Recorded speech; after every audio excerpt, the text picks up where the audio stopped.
one of the things that we've spent a lot of time on is the design of the vehicle, right? We want to make sure that the first robotic vehicle driving down your neighborhood don't feel like some kind of, robocops and robotic or spaceship coming to take over your communities. Yeah.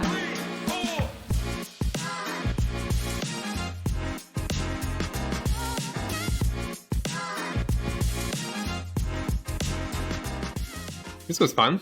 Yeah, we have a podcast in store for y'all today. We were chatting with Petch of Nuro, which is an autonomous vehicle company, and I learned a ton. I really enjoyed it. I love his energy and his passion, and also the cars are just cute. They're adorable. You got to check out these autonomous vehicles. But I think it's Nuro.ai, right? It is. Yeah, and so exciting to learn about all the use cases of how we'll be using autonomous vehicles in future, from delivering our groceries to our mail to other goods and services. More interesting too is just how those vehicles are manufactured and the amount of testing and simulation that goes into them to make them safe for us. I also loved learning about the education that needs to happen both ways between communities so that we understand what AVs are, and also the companies that are producing AVs so that they know what we as humans want from them and what feels accessible and exciting for us. So enjoy, guys. Enjoy. Hi. Hi, Jennifer. It's been a while. It's so good to see you. So great to see you. Really excited for this conversation. Me too. Thanks so much for coming. I'm super excited to learn about this space. So, Petch, the future is here with artificial intelligence, virtual reality, autonomous vehicles. There's all these acronyms that are flying about here and there. My question for you is, did you see it coming? Were you into all of these movies like iRobot, Minority Report, Back to the Future? Yeah, I'm sad to admit that I do love all those movies, and I love all the sci-fi movies. Hey, there's no sadness in that. It's always fun to kind of see what the future could be, and also be working on making some portions of this future happen as well. And my dream is one day, we'll be a spacefaring species and be able to go hop between planets. That's sort of like my hopes and dreams for the future. Yeah, I think Elon and Jeff Bezos and Virgin are all making progress toward that for us too. Exactly.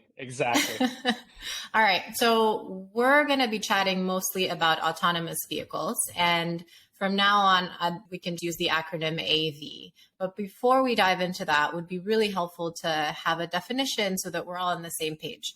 Would you be able to define it for us and then have us understand what the impact to us is with autonomous vehicles? Yeah, great question, Jennifer. At a high level, I would imagine that most people think that they know what autonomous vehicles are.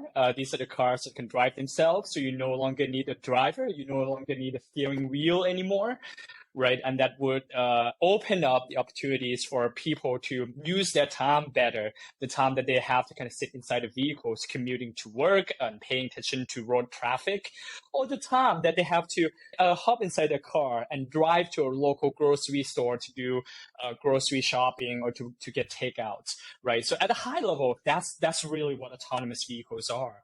That sounds amazing. Within our industry, we have different levels of autonomous vehicles from anywhere from L1, L2, L3, all the way to L5, L4, and L5. And those who follow the industry may have heard of these kind of different levels of automating vehicles before. Most of the cars that we might own and have some versions of driving assistance systems built in are usually kind of L2 or L3 systems. And then most of the autonomous vehicles that people imagine when they see a sci-fi movie tend to be sort of L4, L5 levels. And the definition is with L4, L5, you no longer need human intervention. So you can take out the steering wheel completely and the car just kind of operate on their own, versus sort of L2, L3 levels. You need to have steering wheel. You need to take control from time to time. You still have to pay attention to the roads, even when the cars may be able to help you on some of the basic tasks on the road. Got it. Wow, that's fascinating. I'm so curious where we are today. What's the landscape look like? What category of L vehicles are we at? Yeah, so the vehicles that are being sold in the markets right now, you have some L2. So most famously, Tesla's current autopilot system. That's usually considered an L2 system. Again, it's a system where it can help automate some of the driving, but you still, the human driver still has to be in control, still has to pay attention to the road. Most of the AV companies that you might have heard of that are working towards kind of that long-term future are now focusing on L4, which is, again, cars being able to drive on their own, no steering wheel needed, no brake, no longer to control the vehicles anymore. But the cars will operate in sort of a more of a limited area. They can't go anywhere and everywhere quite yet. So that's a definition of L4, which is where we are working towards. Got it. What are these areas? Is this like the autonomous or the driverless highways regions that we hear about in California, perhaps like in Michigan, in Arizona? Yeah, so for most of the AV companies that are working in the L4, level 4 area, they tend to pick one area to start and make sure that they pre-map that area, they validate that area by driving thousands and thousands, if not millions of miles, and use these miles in those areas, put them into a simulation engine. And so you can test these areas really, really well. So depending on from company to company, they might have different operating areas. For us, Nuro, we're currently operating in 3 primary locations. One in the San Francisco Bay Area, in the South Bay Area, Mountain View, Palo Alto, Sunnyvale, that area. We also have an operation in Houston. We also have an operation in Phoenix, Arizona as well. So that's kind of our definition of limited areas, limiting operating areas. There are a couple of companies, our peers, who are operating in the city of San Francisco. There are a couple of trucking companies that are operating in certain segments of interstate highways in Texas or in Arizona. And for all of these L4 companies, they cannot quite go beyond. They can't just go to new areas without having pre-map the areas, test the areas, validate the areas first. And that's the definition of L4. Again, if you get to L5, that's sort of like the ultimate dream for self-driving cars. The idea is that when you get to that point, vehicles can go anywhere. You can plop the vehicle into a new area. They have not seen that area before, and they will be able to operate in that area right away. That's not what we're currently aiming for, along with most of the well-known AV companies. We're all aiming for sort of L4, kind of limited area operations. Got it. Makes a lot of sense. So then this brings me to my next question, which is, you're head of commercialization at Nuro, which is one of the AV companies out there. What are you guys looking to accomplish with Nuro? What are you hoping to build? Yeah, so let's start from the beginning, like how we got here, like what is Nuro aiming to do? And there are quite a few AV companies. Like, why do we need another AV company? Yeah. So from the start, our 2 founders, Dave and Jay-Z, they were part of Google's self-driving car project from the beginning. And by the time they got to 2016, they had been in this industry for 10 years or so already. And they noticed that with the new technology, it's all about finding the right use cases so that you can get the technology started right away. It's not always about aiming for the end first. It's about finding the beachhead. It's finding the first use case that makes sense, that is doable, that is the right use case for the state of the technology. And what they realized back in 2016 was that passenger AV was going to take longer. We are going to get there, but passenger AV had a higher requirements for a number of reasons. Let me start with a very basic example, Jennifer. Right? Yeah. Imagine if you want to get from point A to point B, and you're inside a vehicle. If you want the driver to drive really safely, the driver should probably drive like your grandparents would, right? The driver should probably drive super conservatively, always stay within a speed limit. If there's a plastic bag flying by and they're not sure if there's a plastic bag or a cat, they should probably slow down, right? If they're going to get into a really complex intersection where there are roads coming from multiple directions, they may want to take a quick detour around that intersection, right? And if we want the system to be really safe, we're going to have to do all these things. With that being said, if you're a passenger inside a vehicle like that, you would probably be really annoyed and frustrated to have your Uber driver stop every time there's a plastic bag flying by, to have your Uber driver drive, really conservatively, right? And having other vehicles overtaking you all the time. So our two founders kind of noticed this trade-off between sort of like passenger comfort and passenger preferences and safety, right? And they realized that with passenger AV, you always kind of have that trade-off that you have to deal with. Do you, save the passenger first? You save people outside. You go for the comfort of the people inside. You go for the safety of people outside. And what they realized was by removing passengers completely, we get to optimize all the way for safety, right? We got to do a lot of really unique optimizations. Like, if we're going to encounter a more difficult, tricky intersection, we may take a 1-2 minute detour, which, by the way, your burrito doesn't mind, right? You might get your burrito 1 minute later, but that's okay, right? We get to be safer. Similarly, we get to respect all the traffic laws, traffic rules, without annoying the pizzas that we carry, right? In case of an accident, we get to build the vehicle to kind of be extra safe for the people outside. In fact, the vehicles almost self-sacrifice. We build a vehicle, the front of the vehicle is built out of soft material that crumbles, that absorbs in energy to protect people outside. Because again, the worst case scenario for us is, we destroy the pizza inside, right? But again, we get to save lives outside. So there's a lot of really unique innovations and optimizations that we can do once we don't have passengers inside anymore. So with that was kind of the original insight that they had, that delivery AV, that moving things rather than moving people was going to be the best, the first, the safest use case for AV technology. And with that, they decided to leave Google in 2016, about 6 years ago, to start Nuro. So back to your question on what are we trying to accomplish at Nuro and my role in commercialization. What we are trying to accomplish here is we believe that AV robotics technology is going to save lives. It's going to have massive impact on the world. It's going to save time. It's going to save money. It's going to take out internal combustion engine vehicles from the roads. And our mission is to find a way to accelerate the timeline for adoption, for commercialization, for deployment of this technology as best as we can. And we believe that our best strategy is by focusing on last mile logistics, is by focusing on delivery. And that's sort of the mission for the company. Very exciting. I want to touch on this concept of safety that you mentioned and highlighted as key here.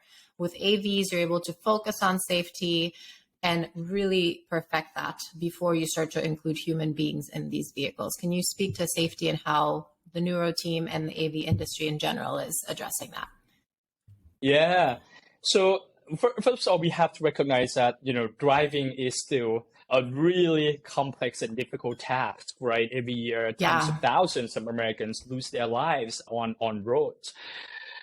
So ultimately, we aim to try to get better than human drivers so that we can start saving lives. So that's kind of the crux of the safety premise around autonomous vehicles. Autonomous vehicles, with the sensors all around them, will not have blind spots. Autonomous vehicles, with the fact that, it's run by machines, are not going to get, sleepy and fall asleep on the wheels, are not going to drink, are not going to text, are not going to get distracted, right? Once they are well trained, right? And ultimately, that's what we are aiming for. So a big part of what we do is we have to prove to ourselves and the world that we are going to be safer than a human driver. So the way we do it is, as along the journey, as we build our system, we also test our system as well. Part of our testing happens on roads, but majority of our testing actually happens elsewhere that people don't actually see. So we have a private closed course facility in Las Vegas, and this is actually really fun, Jennifer. And we would love to have you over sometime. Amazing. We took over this racetrack in Las Vegas during COVID, and we kind of rechanged that whole facility, and now it's just ours. And we created a mock city. There are different types of intersections that you may find in California and Texas. And by the way, the traffic lights and intersections in Texas are different from those in California. You have different types of roads. You have different types of roundabouts and cul-de-sacs. And we created all of this in a mock city in Las Vegas. And that's a facility that we use to train our vehicles. And we get to test a lot of edge cases that, Jennifer, in your lifetime, you might drive 100, 200,000 miles. And you might not see a lot of these edge cases. Edge cases like maybe it's a 3-year-old kid rolling down on a skateboard while a dog chasing them, right? These edge cases that are really important in terms of if we're going to train the world's best driver, we have to be able to see all these edge cases. And because we own this facility, we get to, really replicate these edge cases that you may find once in millions and millions of miles on a daily basis to pressure test our system. But that's a part of our way of validating and testing the system. But on top of that, we also have simulation where we collect real-world miles, and then we make adjustments to these real-world miles. So for every 1 mile that we drive, we may try to change, okay, what happens if that car gets there 1 second later, 10 seconds later? What if that biker is a little bit more aggressive and cuts in front of us? And we create hundreds and hundreds of scenes based on these real-world miles that we collect.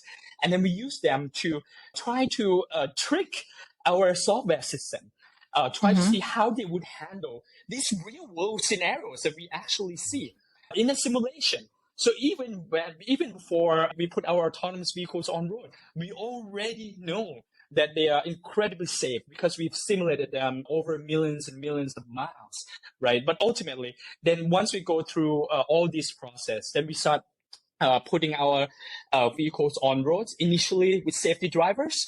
This is even after we already test in our private facility, test in the simulation, right? We still want to make sure that we are extra safe, so we're going to have safety driver first.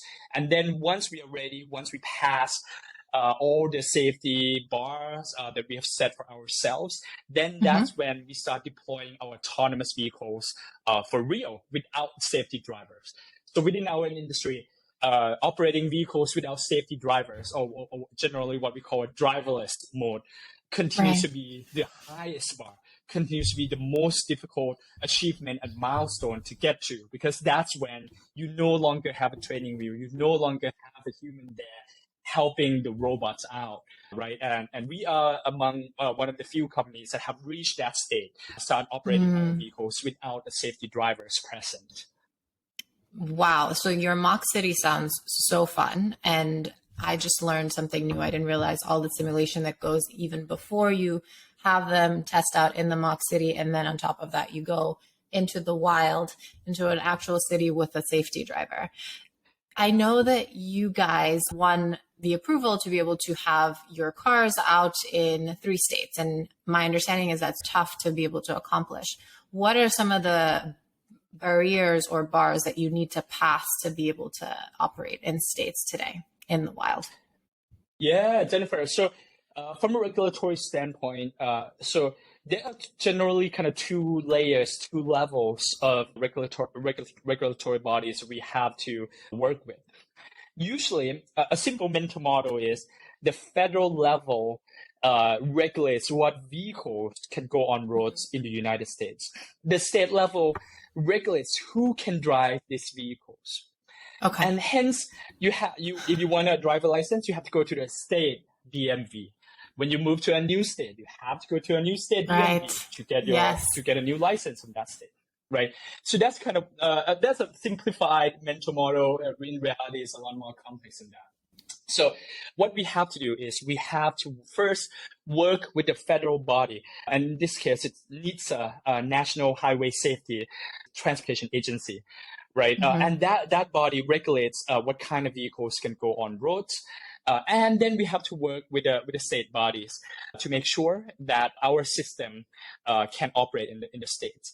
We were the first company to receive exemption from NHTSA, from the federal government, to get our AV vehicles on public roads. And to date, we're still the only company that has achieved that. Congrats. That's pretty exciting because there's a lot of rules and requirements around what you need inside a vehicle. As you can imagine, vehicles with vehicle safety is really critical, right? So there are all the rules around steering wheels, around the brake, around how everything from windshield wiper, rear view cameras, you have to be able to meet before you can put a vehicle on road. But when it comes to autonomous vehicles, not all of these requirements are applicable to autonomous vehicles anymore. But at the same time, those rules are still in place. So what we did was we worked with NHTSA to make sure that all the requirements that autonomous vehicles that might not be necessary for the safety of autonomous vehicles, we don't have to follow them to the letter of the law anymore because they're not applicable to autonomous vehicles. And we got them comfortable, right, with kind of where we are. And that they decided that Nuro's vehicles are going to be the first fully autonomous vehicles to be allowed on public roads. So that's kind of the process that we had to go through. With this, so we have a commercial deployment permit. We were the first company to get a commercial deployment permit from the state of California, which allows us to operate an autonomous vehicle service while also charging for revenue as well. And for that part, we had to prove to them our safety procedure, what we have tested our system on, and what we're going to do in case of any incident that may happen. We have to work with them to get them comfortable with our procedures and get them comfortable with sort of the limited areas and operations that we were going to deploy our vehicles in. And through that process, they kind of got to see our safety procedures, how we have handled all the testing and validation, and they got comfortable. And with that, they allowed our system to be the first commercial system to have that permit in California.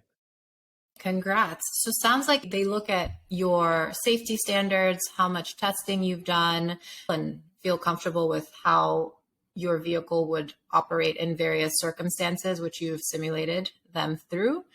And then on the state level, it sounds like making sure that the state is comfortable with the type of vehicle. In this case, does your AV have a steering wheel, for instance, and components that require a driver? Yes, with the federal government, it's about making sure that our hardware, our vehicles kind of meet all the requirements. And for the requirements that are not applicable to AV, we have to show to them why they might not be applicable.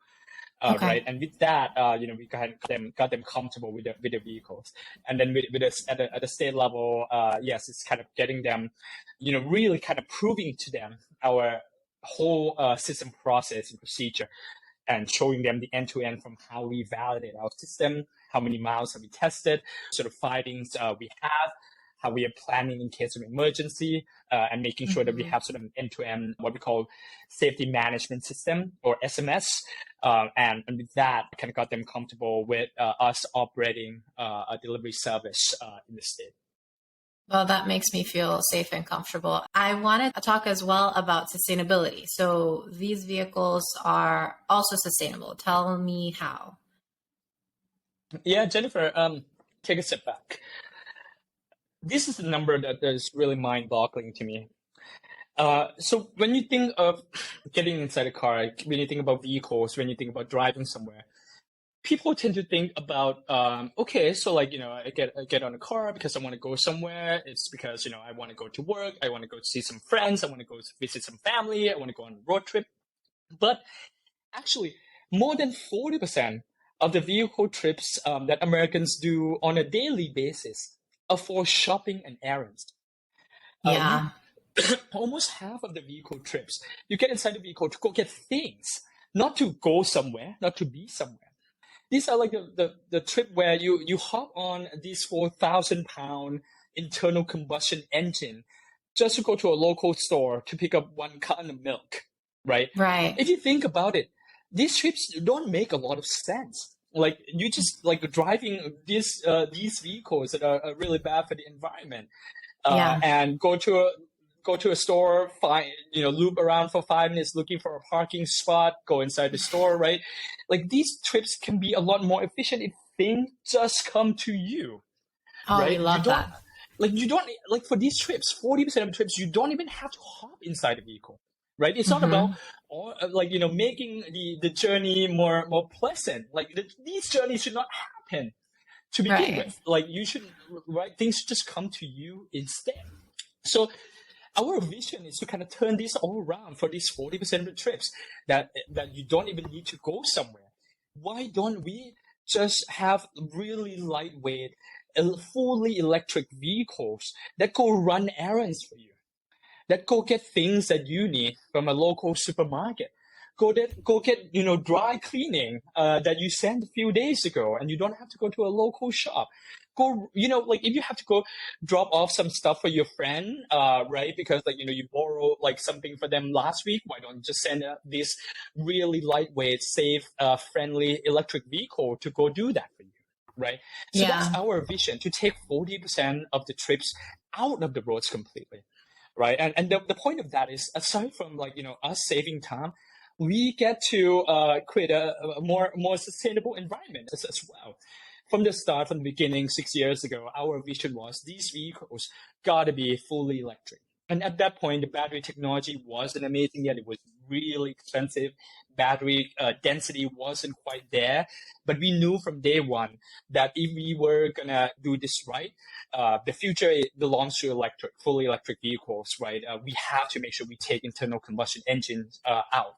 And that has been our vision from day one. And I'm happy that Nuro, we've been partnering with one of the largest electric vehicle manufacturers in the world, BYD North America, to produce these vehicles. We designed vehicles with them from the ground up, and we are building joint facilities in order to manufacture these fully electric vehicles. That's so exciting. So I don't love doing errands. Secret. Hello. I think most of us don't doing errands.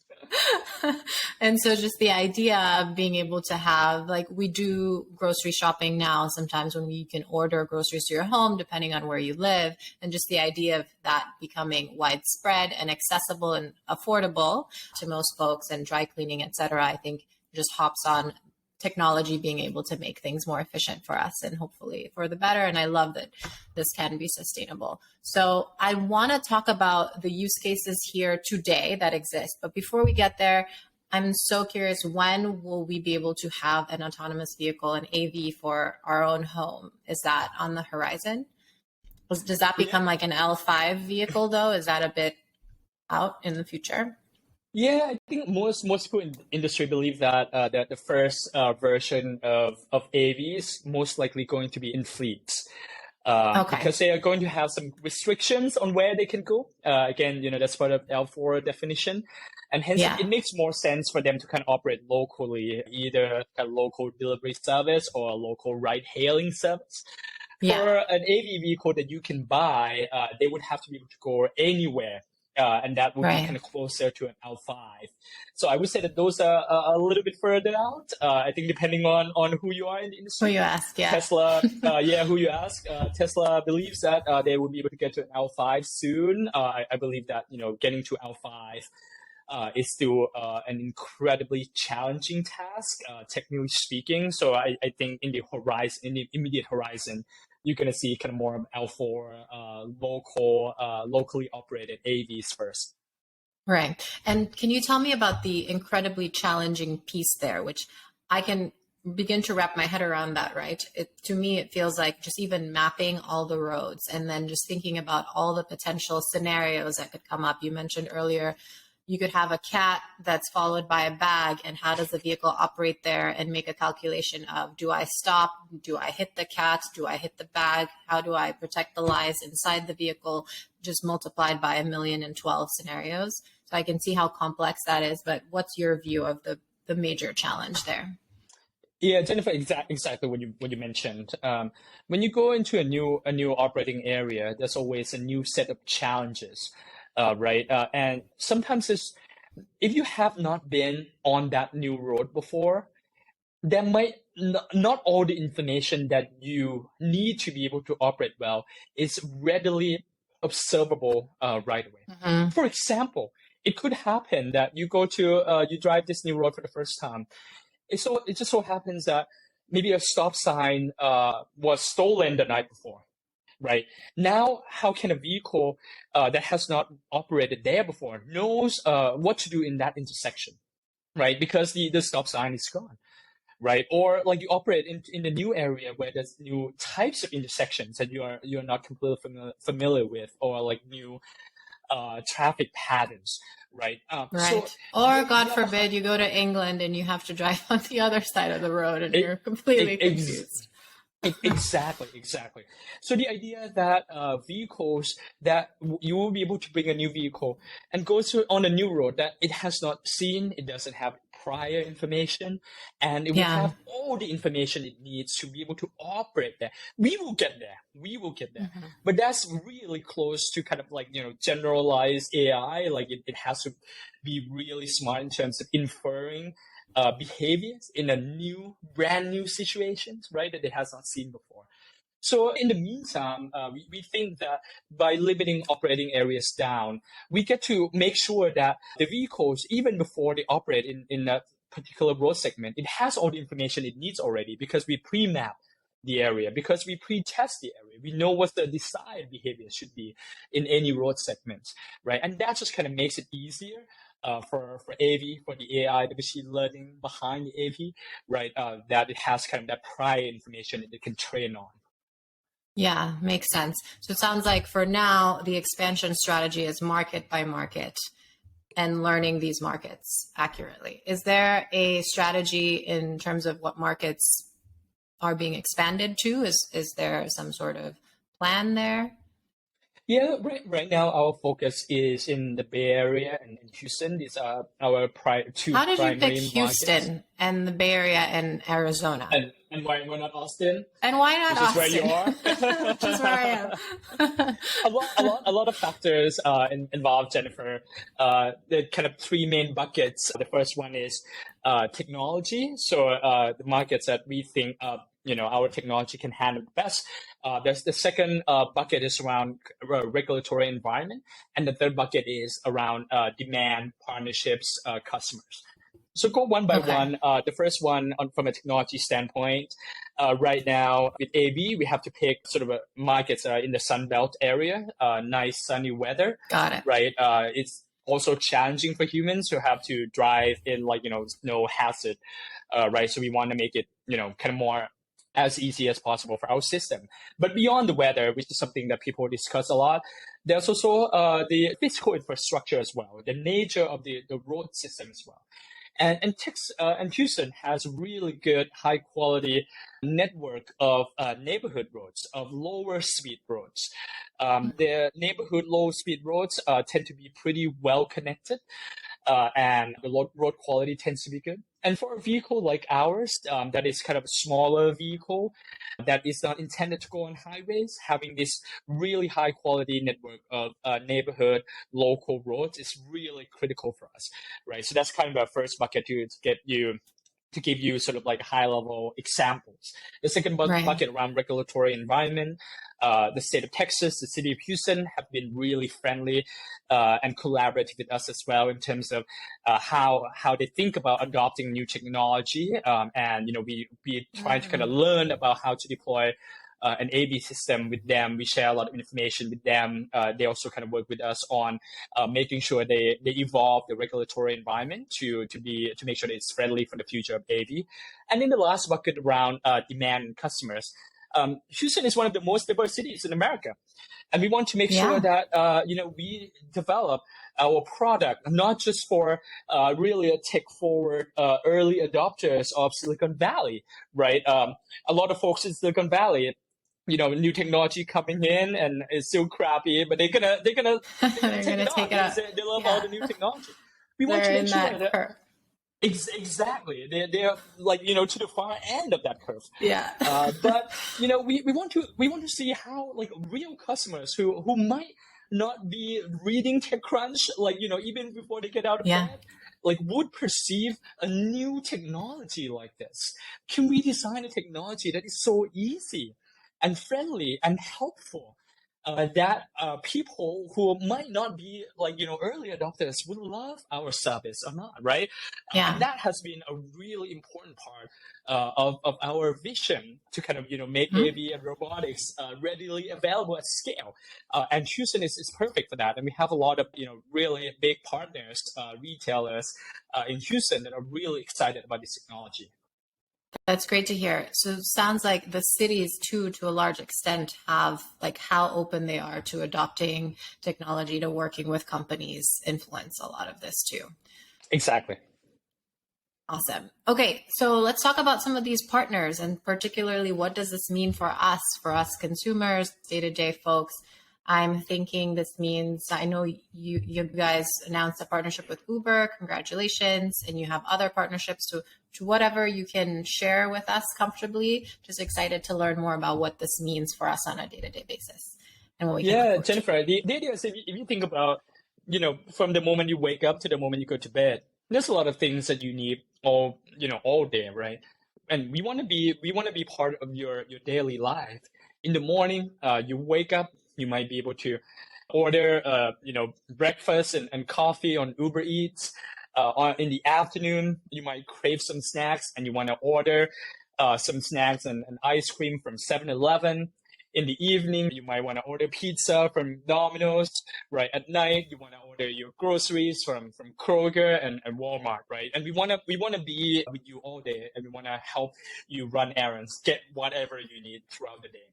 So the big partnerships that we have announced so far include Kroger. Kroger was our very first partner.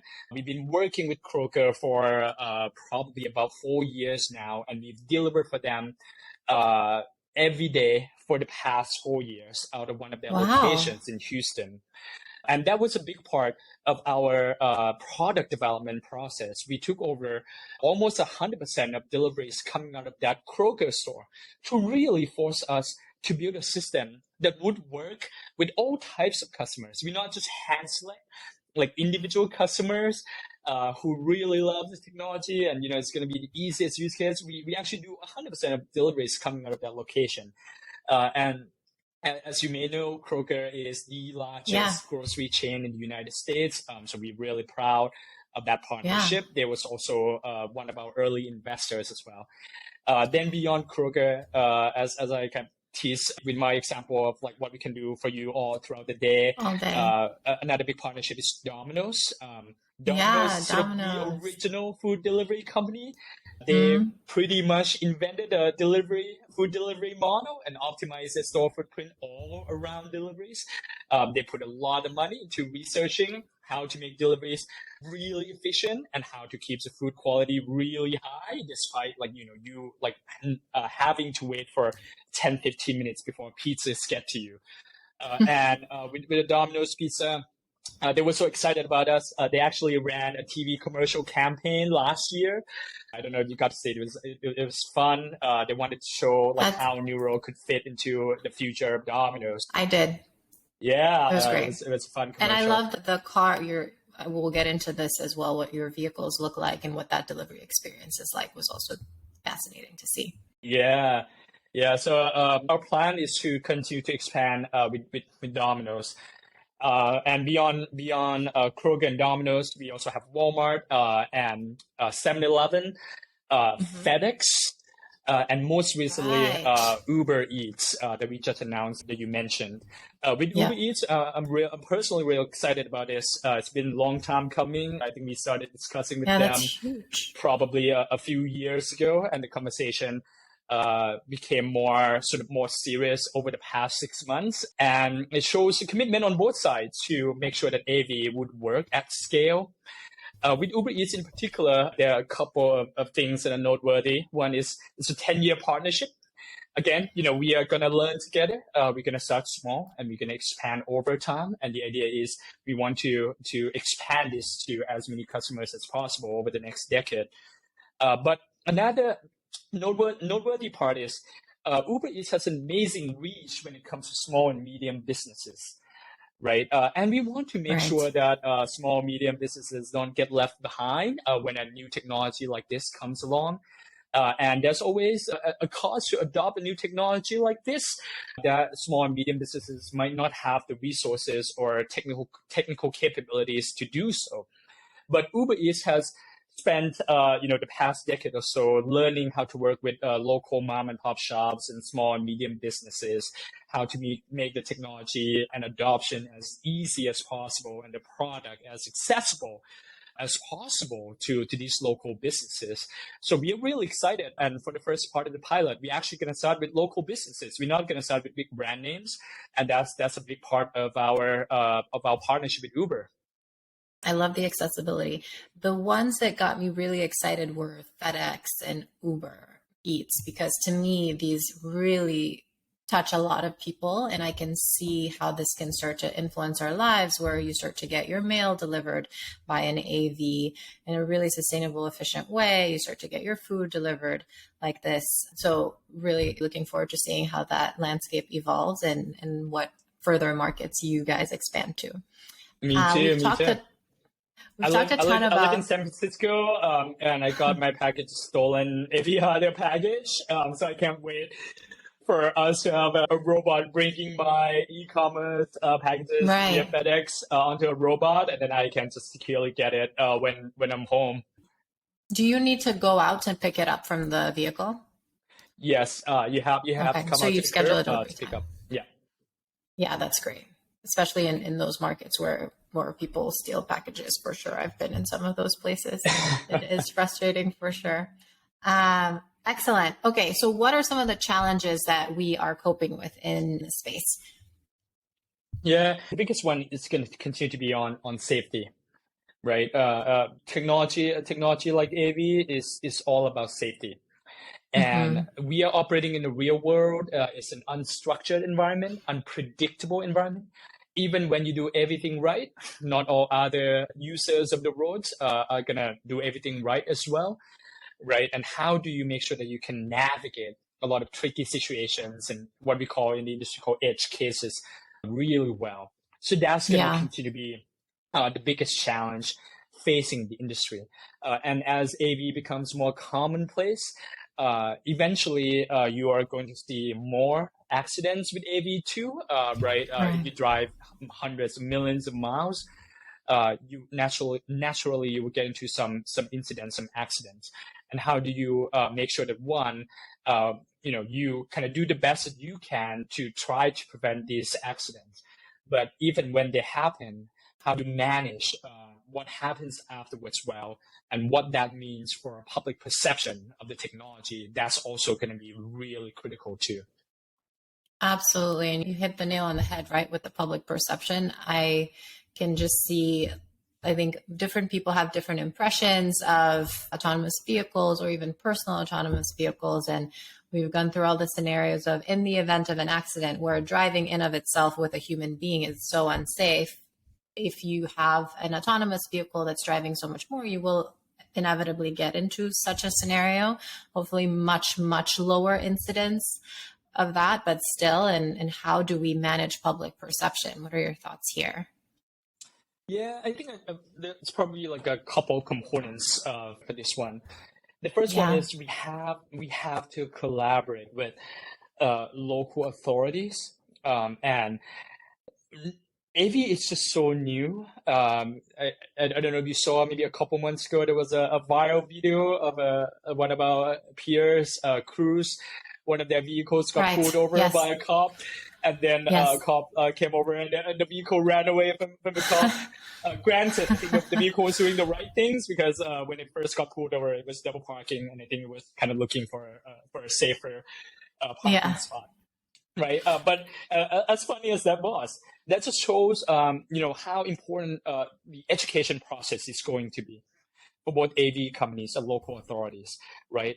This is not the kind of technology that you can kind of, sometimes Silicon Valley has this ethos of moving fast and breaking things and not asking for permission, asking for forgiveness, right? And we're going to deploy right away, and we're going to, see the impact of the technology that you're building later, right? This is not going to work. That ethos is not going to work. And this technology has so many implications on local authorities, on local traffic patterns, on communities. You have to go in. You have to be part of the community. You have to work with local enforcement, law enforcement. You have to work with local city halls. You have to work with local communities for them to understand what you're trying to do, why you're trying to do it, and how this is going to make their lives easier and better, right? You can't just go in once something happens. You have to go in ahead of time. So for us, we've been working really closely with local communities, with city halls, in all areas we operate in, with the state legislature, with regulators at all levels, right? So that's one part of the equation. The second part of the equation too is, aside from working on community engagement, you also have to be sure that your system is safe too, right? Yeah. You can't, if your system is not safe, you're not confident about your performance, you can't just, do a PR and hopes that, the local community is going to embrace you, right? Eventually, it's going to, once you start operating at scale, you're going to see, statistically speaking, how your system is doing, right? So we have to be extra confident that, our system works and works well and is safe, and we have taken all the steps necessary to make sure that our system is as safe as can be, right? And that's kind of like what we talked about earlier around our mock city course validation, the simulation that we do, right? We have to do this to prove to ourselves and others that the system is going to be safer than a human driver. Yeah, I really like what you mentioned about bringing people in, working with them, involving them in the process. So law enforcement, city councils, cities that you're in, people. And I really believe it's just about educating folks beforehand so they're more familiar with it. Because if we're not familiar, then it feels scary. But if we know all the good things and the potential risks, then we can be more with it. 100%. I would even add that it's not education process makes it sound like it's one way, like we go in to educate local communities. It's actually both ways. Actually goes both ways. We also want to hear their concerns. We want to hear how they approach, how they think about self-driving cars and driverless vehicles coming down on their local roads, what that means in terms of the type of behaviors, the type of vehicles that we have to build. And all of this feedback goes back into our product development process. And one of the things that we spend a lot of time on is the design of the vehicle, right? We want to make sure that the first robotic vehicle driving down your neighborhood don't feel like some kind of, robocops and robotic or spaceship coming to take over your communities. We want the vehicles to feel safe and friendly and almost cute. Right? The idea of really large vehicles coming down your local neighborhood at 65 miles an hour, and it's just you look inside the vehicle, there's no drivers. It's scary to most people, right? So that's why if you go on our website and you look at our vehicle, it's you can't help but adorable. It's adorable. And we actually spend a lot of time. You look at the front, it has dimples because we want to make it seem like the vehicle is smiling at you. Right, we want the vehicle to be smaller, to feel like it's friendlier. And Jennifer, every time I go to local communities and I see the general public, seeing our vehicles for the first time, and people like to bring their kids to play without the vehicle. And every time I see kids experiencing our vehicle, they would just kind of personify our vehicle. They would just call it, "Hey, Nuro." They would wave at the Nuro. They just say Yeah. hi and bye to the Nuro, right? And that's part of what we think it would take to get this technology adopted. We have to make it feel like the technology just disappears and it just feels like this is part of your community, right? And we abstract away all the complexity and makes it seamless and makes it seem and friendly and approachable. Yeah, that's so critical. I think I remember seeing from your website and looking up Nuro that in part of your product design, you even realized something to do with the height and the way that your doors open up. You needed to adjust the height so that it wouldn't hit people on the head and would be more accessible. I like that you have even the little compartments where it's easy to just get your foot, not compromise someone else's parcel. So all of these product design components. And then, like you said, like getting input from the community as well, from folks and seeing what lands, what doesn't. Yeah. Exciting times. The future is here. One question, you mentioned one of the other players like Cruise, another player, Rivian, that they're in the EV space. And I know we talked about fleets and this being the first use case before we can start to have personal autonomous vehicles or PAVs. So they just have a deal with Amazon that I saw where they have these EV fleets. And we mentioned some of your partnerships, the difference between EVs versus AVs. I know one of the downsides potentially with AVs is potentially job loss, right? That comes with it without needing a driver. But there are, you could argue, the other upsides there. But how would you think about a company going for a fleet of EVs versus AVs? Yeah, they're related technologies, and I would say that AVs kind of stands on the shoulder of the giant that is EV, right? Ultimately, our vehicle is EV as well, and that's part of why we believe that this is going to be better for the environment. To your question on how will AV impact the job market and how should we think about AV in general? I think that's in general, that's kind of the topic where when you have a new technology coming in, what tends to happen is you have job losses and then you have job gains in certain other areas as well, right? And that has been really kind of the story of the past, the past few centuries after the Industrial Revolution, really. So when it comes to our product in particular, we are sort of in a business of automating logistics. And what we are trying to replace is, obviously, we may end up replacing some drivers, but more so than that, we actually want to replace your own trips to local stores, right? In fact, as I mentioned, like 40% of the vehicle trips are still you running errands yourself, right? So if these trips get replaced, instead of you driving, a vehicle that might not be environmentally friendly, we replace it with our vehicles instead. There's going to be more jobs kind of created in the value chain. All of a sudden, right now, when you go to a store, you just pick items from the shelves yourself. Now, like with partner like Kroger, what we've seen is that we help them create more volume, more delivery volume. And that actually ends up creating more jobs for people who actually pick and pack items for you at the local store. The pilot that we had with Domino's last year shows that they actually have to hire more people to handle the volume, right? And handle kind of, loading the pizzas onto the vehicle itself. So, and then within the AV system itself, we also have, operators who have to monitor the vehicles remotely. We have folks who have to, technicians who have to maintain the vehicles, continue to keep the vehicles, all the sensors calibrated.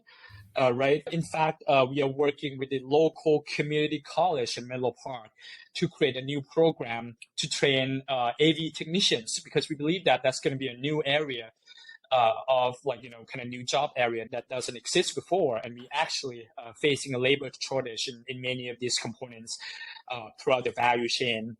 So Jennifer, after all, it's a tricky situation, and it's kind of hard to project and predict how the job market will play out. We do believe that there will be new jobs getting created because of our new technology. And we try to do our best being part of this community, working with different parties to make sure that there's kind of new types of trainings and sort of upskill, reskill needed to happen to kind of channel more folks, more people into our AV industry. And I'm sure that's something that's also great for communities to know where you're going to launch AVs, that, hey, this isn't going to reduce the number of jobs. There's actually more jobs to be created because of this. So that's really great to hear. Petch, I have the privilege of knowing you personally, and I know you have an incredible story that I want to touch on before I let you go. So I know you're from Thailand, you started Teach for Thailand, and now you're here in this space, and lots of very, very cool things in between. I wanted to kind of get your take on what led you to the autonomous vehicle space. Yeah, I keep telling people that if you go on my LinkedIn, my LinkedIn doesn't make any sense at all. But hey, that's life, right? Exactly. To go all the way back, I started on the engineering side. I started coding when I was 10 years old. In fact, I actually created a parenting website when I was 10 years old. No big deal. That's a story for another time. And I always thought I was going to become an engineer. Studied CS back in college. For some reason, ended up as a management consultant. Eventually left to start an education nonprofit. Grew it to more than 100 people. Eventually found my way to the AV industry. So as you mentioned, it's sort of like things don't look like they connect. But I like to tell people that the one common thread is from the first product that I built, the parenting website I built when I was 10, I became sort of addicted to kind of seeing that, hey, I can actually have an impact on the world. I can actually build something that people love, and people get to experience it and use it on a daily basis. And, it becomes a part of their lives.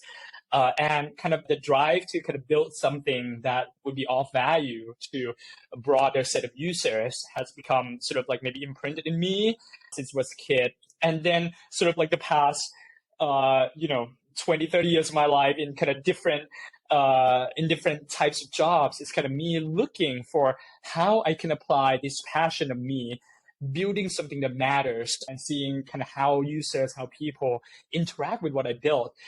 Two different channels, different industries, and kind of trying to see like what's how I can maximize my impact that way. And then 5 years ago, I ran into then sort of like a startup in a stealth mode that is Nuro, and we had maybe 50 people at that point, 1 year old. No one has heard of it. The website was basically like one giant empty black page, and I got curious on what they were trying to do. And after I learned more from the founders, their vision, I realized that this is really going to change the world, and wanted to be part of this. What a great story. I love that at 10 years old, you built a parenting website. You're obviously thinking, hey, I know what I want my parents to be doing. Let me help.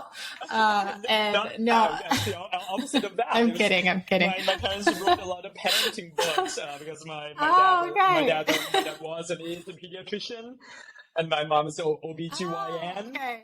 So they co-wrote a lot of parenting books Look at you, you're just such a helper. You're like, let me help them.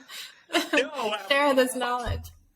It was actually the other way around. I plagiarized all of their books and uploaded all of their books online. It became free, and no one bought their books anymore. And my parents were too happy that no one. They're like, where are my profits? Exactly. And funny story was, I think when it was 10 or 11, I would go on a couple of radio shows, and this is all back in Thailand. And people would call me Dr. Petch, thinking that it was sort of like, a really like a 50-year-old wise dad, writing all the tips and tricks on parenting, until they heard my voice. They were like, wow, you sounded really young. Wow, you sounded really young.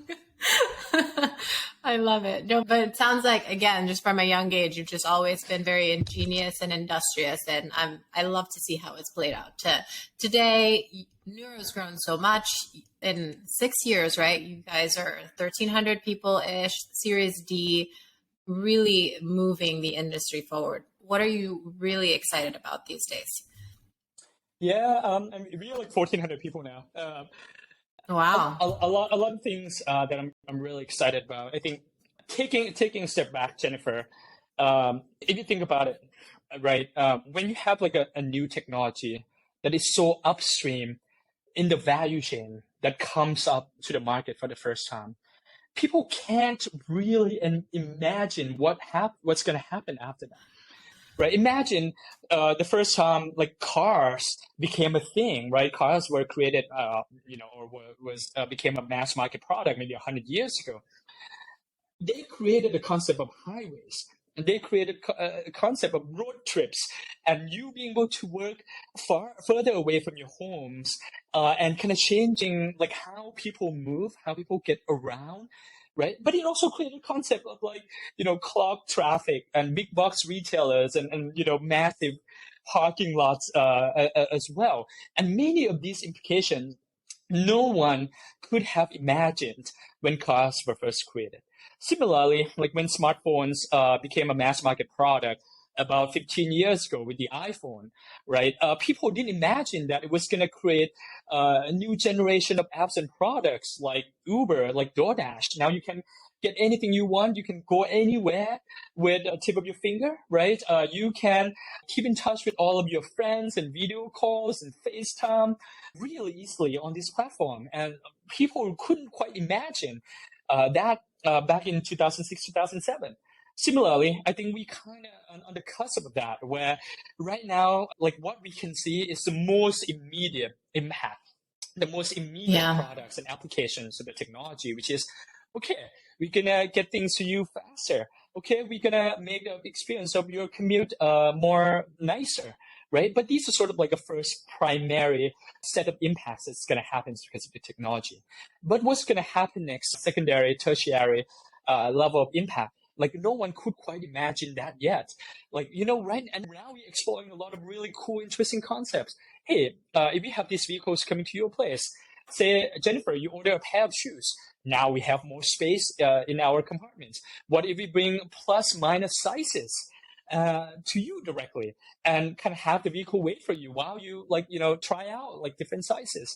We kind of testing out new concepts like, hey, what if we create a store that when you do kind of food delivery, we kind of have desserts, have healthy salads next to it so you can grab them as well, right? But what's going to happen next? Like no one truly knows, right? And I think that's what makes my job really exciting. I get to kind of co-create some of the future new applications, new products with my team. But I also get to see as well, like what else might be possible because of this technology. That sounds so exciting. Taking it back to the future as we wrap up what's in store for us. I can't wait to see what's next, Petch. Yeah, me too.